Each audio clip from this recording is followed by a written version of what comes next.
In this tutorial I'm going to show you where to find the Shattrath Portal Trainer in Shat for mages in World of Warcraft Wrath of the Lich King, also known as WOTLK.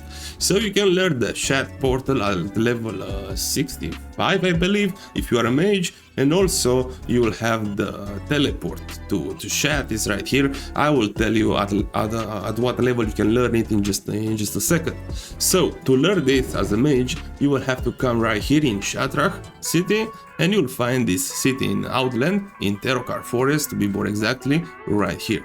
Once you make your way in the city, come right here in the center of the city at the Terrace of light. Once you are here, you can use the portal to exit right there as a waypoint. Let's get there, because there we'll find the NPC who will teach us this portal, and this is the Shat Portal Trainer. Let's pick with Iorioa.